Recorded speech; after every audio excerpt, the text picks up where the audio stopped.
Hello అండి అందరికీ welcome back to my channel. ఈరోజు వీడియోలో మినప చక్రాలు చూపిస్తున్నానండి. ఒకటే పిండితో సన్న చక్రాలు, లావు చక్రాలు రెండు వెరైటీస్ చేసుకోవచ్చు. వీడియో చివరి వరకు చూసి నచ్చితే లైక్ చేయండి, షేర్ చేయండి. కొత్తగా చూస్తున్న వాళ్ళైతే సబ్స్క్రైబ్ చేసుకోవడం మర్చిపోవద్దు. శనగపిండి పడని వాళ్ళు లేదా శనగపిండి తినకూడదు అన్నప్పుడు ఇలా చక్రాలు తినాలనిపిస్తే మినపిండితో హ్యాపీగా చేసుకోవచ్చండి. టేస్ట్ అయితే చాలా బాగుంటాయి. ఫస్ట్ అయితే ఒక 4-5 గంటల పాటు మినపగుళ్ళు నానబెట్టుకోవాలండి. 4-5 గంటలు నానబెట్టుకున్న తర్వాత శుభ్రంగా 2-3 సార్లు కడిగేసి ఆ పప్పునంతా మిక్సీలో మెత్తగా రుబ్బి పెట్టుకోవాలి.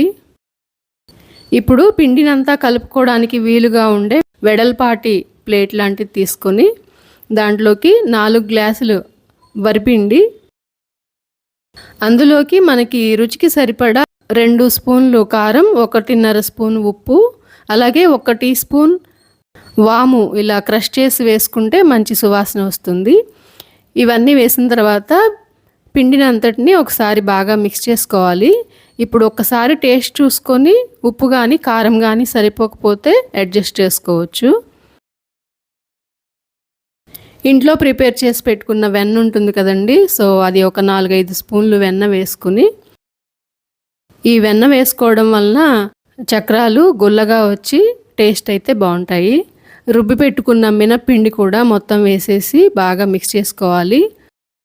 వాటర్ కొంచెం కొంచెం యాడ్ చేసుకుంటూ చూసుకుంటూ కలుపుకోవాలండి. మరీ గట్టిగా కాకుండా అలాగని లూజ్గా కాకుండా చక్కగా కలుపుకొని ఇలా చక్రాల గిద్దలో లావు చక్రాల ప్లేట్ పెట్టిందండి అమ్మ. సో చక్రాల గిద్ద లోపల వైపు ఆయిల్ అప్లై చేసి ప్రిపేర్ చేసి పెట్టుకున్న పిండి ముద్దని మొత్తం ఫిల్ చేయాలి. ఫిల్ చేసిన తర్వాత ఇలా ఒక క్లాత్ మీద చిన్న చిన్న చక్రాలలాగా ఒత్తింది లావు చక్రాలు. డైరెక్ట్గా ఆయిల్లో అయినా ఒత్తేయచ్చండి, పెద్ద చక్రం వస్తుంది. కాకపోతే చిన్న చిన్నగా కావాలని చెప్పేసి ఇలా చేసిందనమాట. ఇప్పుడు ఆయిల్ హీట్ అయిన తర్వాత ఇవన్నీ ఒక్కొక్కటిగా దాంట్లో వేసి 2 వైపులా ఎర్రగా కాల్చుకోవాలి. ఆయిల్లో సరిపోయినన్ని వేసి కదిలించకుండా అలాగే ఉంచాలండి ఒక 2-3 మినిట్స్ పాటు. ఎందుకంటే ఆయిల్ అంతా పొంగు వస్తుంది కదా, ఆ పొంగు తగ్గిన తర్వాత మాత్రమే గరిటెతో కానీ అట్లకాడతో కానీ కదిపి టర్న్ చేసుకొని 2 వైపులా ఎర్రగా కాల్చుకొని తీసుకోవాలి. ఈ విధంగా కొన్ని లావు చక్రాలు చేసిన తర్వాత చక్రాల గిద్దలో ప్లేట్ మార్చేసి సన్నకారపూస ప్లేట్ ఉంటుంది కదండి, అది పెట్టుకొని ఆయిల్లో డైరెక్ట్గా చక్రాలు ఒత్తేసింది. ఒకటే పిండితో చేసినా కూడా లావు చక్రాలు బాగా వచ్చాయండి, లోపల గుల్లగా వచ్చి. సన్న చక్రాలు కూడా బాగున్నాయి. లావు చక్రాలు కాలేటప్పుడు మాత్రం కొంచెం జాగ్రత్తగా ఉండాలండి, పొయ్యికి దూరంగా. ఎందుకంటే ఒక్కొక్కసారి అవి పగులుతాయి, నూనె చిందుతుంది. జాగ్రత్తగా ఉండాలి. సన్నకార పూస కాలేటప్పుడు ఏం భయం ఉండదు, కానీ లావు చక్రాలు అప్పుడే కొంచెం జాగ్రత్తగా ఉండాలి. సో ఇక్కడైతే మా అమ్మ 2 చక్రాలు వెరైటీస్ చేసి పెట్టిందండి, లావు చక్రాలు, సన్న చక్రాలు కూడా. టేస్ట్ అయితే 2 బాగున్నాయి.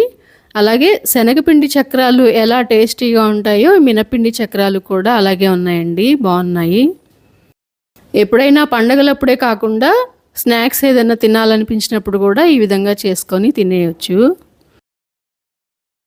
మరి స్నాక్స్ అన్న తర్వాత హాట్ ఒకటి ఉంటే సరిపోతుందా అండి, స్వీట్ కూడా ఉండాలి కదా.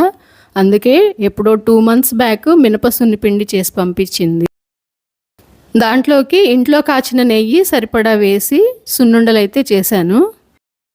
ఛానల్లో లాంగ్ వీడియోస్ అప్లోడ్ చేశానండి, నెయ్యి ఎలా ప్రిపేర్ చేసుకోవాలి ఇంట్లో, అలాగే సున్నుండలు ఎలా ప్రిపేర్ చేసుకోవాలి, ఈ 2 వీడియోస్ పెట్టాను.